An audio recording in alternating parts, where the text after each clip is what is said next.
Bonjour, c'est Lucette, qui est conférencière pour le Club Minceur.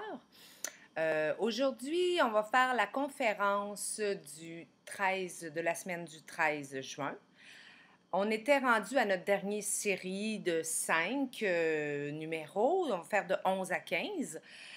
Euh, Premièrement, au numéro 11, c'est à table, tu te souviendras que le secret est de manger lentement. Très important. Manger lentement, on ne le répétera jamais assez souvent. La digestion, c'est très important dans le domaine de l'amaigrissement et dans la santé en général. On mange plus lentement, on mastique bien nos aliments, l'assimilation de la digestion se fait bien, donc ça va jusque les intestins se portent bien, donc l'amaigrissement va bien, tout ça.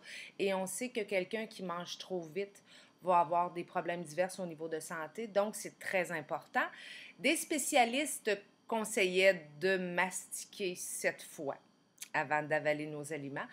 Le Québécois moyen va mastiquer de 2 à 3 fois ses aliments, ce qui est vraiment inadéquat. Moi, ce que je vous recommanderais, c'est une prise de conscience quand on mange, de prendre conscience, de mastiquer nos aliments avant de les avaler. Donc, moi, je vous conseillerais au moins un 4, là, de prendre conscience, un, 2, 3, 4 avant d'avaler. Et c'est à peu près la seule manière qu'on peut réussir à manger plus lentement et à mastiquer mieux. Parce que si on laisse aller le naturel, il va revenir aux mastications très peu et manger très rapidement. Le truc pour manger très rapidement, pour manger plus lentement aussi, c'est de déposer. Déposer ses ustensiles, déposer sa fourchette entre chaque bouchée. Ça peut être un petit peu tannant, mais c'est le truc qu'on a pour manger plus lentement. Et apprendre aussi peut-être à faire la conversation à table. Si vous avez quelqu'un qui veut bien vous écouter, ça va aider un peu aussi dans votre cheminement. Le numéro 12, c'était... Non, oui, le numéro 12, excusez-moi. Pour bien assimiler tes aliments, il te faut boire suffisamment. La grande question, la fameuse de grande question, est-ce qu'on boit en mangeant? Est-ce que c'est mieux de boire après? Qu'est-ce qu'on fait? Comment on fonctionne? Moi, j'ai fait des recherches là-dessus et je suis tombée sur plein d'études. Le spécialiste qui disait que de boire en mangeant, ça diluait les sucs gastriques et que ça nuisait à la digestion et que le pH de l'estomac se trouvait déséquilibré par la même occasion. Je suis tombée sur des études qui disaient de boire en mangeant, c'était très bon parce que ça aidait au niveau liquidifié, au niveau de la digestion, tout ça. C'était très compliqué de savoir à quel sens vouer. Moi, après ça, pour tomber sur une étude d'un chercheur américain qui disait que écoutez votre corps quand vous mangez, si vous avez soif, buvez. Puis si vous n'avez pas soif, buvez pas parce que votre corps vous le sait ce qu'il a besoin. J'ai trouvé ça très intelligent, j'ai trouvé ça très logique aussi. Donc moi j'ai beaucoup tendance à me fier à notre corps nous parle, sachons l'écouter. Donc si vous ressentez de la soif, il y en a qui vont dire j'ai pas soif, c'est parce que ma nourriture passe pas. Mais c'est ça que je veux dire par si vous avez soif, buvez. Puis sinon, garde, il n'y a pas aucun problème avec ça. C'est bon? Et dans la journée, vous le savez, je vous le rappelle encore une fois, c'est très, très important, surtout l'été, de boire de 3 à 4 bouteilles, 500 ml d'eau. Très, très important. Vous pouvez mettre un petit peu de cristal léger dans votre eau, des petits sachets qu'on achète qui vont donner un goût, une saveur. On peut les acheter dans les magasins à 1 $, des choses comme ça. Il y a du thé glacé aussi. Très important de prendre des zéros. Mais pour ce qui est du cristal léger, ces choses-là, si vous en mettez la moitié de la quantité recommandée, ça compte pour de l'eau. Et ça peut goûter quelque chose pour ceux qui ont de la misère à s'habituer avec l'eau. Là. Donc, on y va avec ce niveau-là. C'est un petit truc qu'on vous donne. Numéro 13. Une activité physique, tu pratiqueras, quelle qu'elle soit. C'est une alliée, c'est évident. On peut difficilement maigrir si on ne bouge pas, parce qu'il y a 2 techniques pour maigrir. On coupe beaucoup les calories, mais on sait qu'il ne faut pas aller en bas de 1200 calories pour la madame et 1500 calories pour le monsieur. J'avais rencontré quelqu'un dans un endroit public qui disait à une jeune fille que ça prenait 1800 calories, 1900 calories pour maigrir, même si elle ne bougeait pas. C'est très dommage parce que cette jeune fille-là, si elle suit le programme de ce monsieur-là, elle va engraisser. Généralement, là, 1200 calories, c'est un très bon programme. C'est une bonne alimentation qui contient toutes les parties du guide alimentaire pour maigrir en santé. Donc, on revient à nos moutons qui disaient qu'une activité physique, tu pratiqueras. Il y a 2 méthodes pour maigrir. Tu coupes au niveau des calories. Tu passes de 1000, tu passes de 2500, 2000 calories, généralement quelqu'un qui ne fait pas attention, à 1200 calories, ça va faire une grosse différence au niveau amaigrissement. Si tu bouges, ça va faire pencher la balance encore plus au niveau de l'amaigrissement. Mais quelqu'un qui ne bouge pas a besoin de faire très, très attention et d'être très rigoureux au niveau de son programme alimentaire et de ne pas déroger souvent parce qu'il va maigrir très, très, très lentement. Donc, on conseille le minimum, c'est 1h30 par semaine d'activité physique. Mais le travail dehors compte, tout arranger les fleurs, le jardinage, ces choses-là, parce que quand même, il y a souvent beaucoup de cardio, ça fait travailler les muscles de se lever, de se pencher, tout ça. Donc, et quand vous vous penchez à l'extérieur pour faire vos travaux, pliez les genoux, s'il vous plaît, pour faire travailler vos cuisses, ça va vous aider. Donc, bouger, ça va vous aider vraiment beaucoup. La bicyclette, la marche rapide, ces choses-là. À l'extérieur, l'activité physique va compter beaucoup plus qu'à l'intérieur parce qu'il y a le facteur d'oxygénation qui fait qu'on brûle plus de calories à faire les mêmes activités physiques. Donc, c'est très, très bien. Engagez-vous à 1h30 par semaine, ce n'est pas beaucoup, et cumulez toutes vos activités physiques pour en faire cette quantité-là. Numéro 14, la pensée positive, tu cultiveras afin de ne pas manger tes émotions goulûment.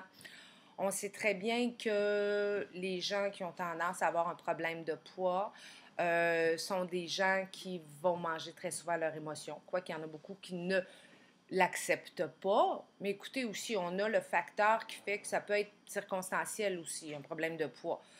Une perte d'emploi, quelqu'un se casse une jambe, il ne peut pas marcher pendant une période de temps, un deuil ou une grossesse, ces choses-là, c'est normal, ça peut être que passager, là. Mais quelqu'un, on voit à long terme que toujours une petite tendance, là, le poids fluctue assez souvent. Souvent, c'est un problème au niveau des émotions, mais c'est au même titre quelqu'un qui aurait tendance à aller vers l'alcool. Aller vers la médication non nécessaire ou peu importe la dépendance qu'il pourrait y avoir. Donc, il faut surveiller au niveau émotif, il faut surveiller à faire de l'introspection, savoir qu'est-ce qui nous arrive, qu'est-ce que ça nous fait les choses, apprendre à verbaliser ce qu'on ressent, apprendre à dire aux gens comment on se sent, qu'est-ce que ça nous fait. Parce que très souvent, on est des personnes très, très gentilles, des personnes très polies qui ne diront rien, qui ne voudront pas froisser les gens, qui gardent ces choses-là en dedans. Et après ça, ça nous met en colère et on ressent le besoin d'avoir une compulsion quelconque. Donc, surveillez, faites de l'introspection, surveillez ces choses-là et apprenez à verbaliser ce que vous ressentez, ces choses-là, ça va vous aider énormément. Et la pensée positive, ça y fait pour notre vie en général. Ça y fait au travail, dans la vie de couple, dans la vie sociale, partout. Rappelez-vous toujours que deux personnes vont vivre une vie semblable, la même vie avec les mêmes événements, le même travail, le même revenu annuel, tout ça. Et ces deux gens-là vont vivre leur situation très différemment, tout dépendamment de leur état d'esprit. C'est toujours une question de perception. On peut voir ce que l'on vit, ce qui nous arrive avec des yeux positifs, comme on peut le voir avec des yeux négatifs. Rappelez-vous toujours qu'on peut voir le verre qui est à moitié, on peut le voir à moitié plein, on peut le voir à moitié vide, ou ne serait-ce que le très réaliste va le voir à moitié, mais au moins, essayez de travailler beaucoup pour voir le positif dans ce qui vous arrive et de travailler sur le positif. Ça va vous aider dans tous les domaines de votre vie. Et si votre vie va mieux, votre travail va mieux, votre vie de couple va mieux, votre amaigrissement va s'emporter divinement mieux. Votre maintien de poids aussi, parce qu'on parle d'amaigrissement, mais il faut parler de maintien de poids, parce que l'amaigrissement, c'est un temps dans notre vie, mais le maintien de poids, on a le plaisir, la satisfaction de se trouver bien, de pouvoir porter des beaux vêtements, de pouvoir entrer des vêtements qui ne nous faisaient plus, de se sentir plus saillant, ça améliore notre caractère, ça améliore notre qualité de vie. Sauf que c'est un petit entretien qu'il faut faire. C'est surveiller des petites choses, tout ça. C'est pas une question de grosse privation, mais c'est quelque chose qu'il faut apprendre à faire un entretien. Au même titre qu'une rocaille de fleurs, au même titre qu'une belle maison. C'est beau, mais il faut faire le ménage à l'intérieur pour que ça soit encore plus reluisant. Le dernier point, on termine notre série des 15 commandements de la minceur avec ça. Enfin, aime-toi assez pour fournir à ton corps ce qui le gardera sain longtemps, longtemps.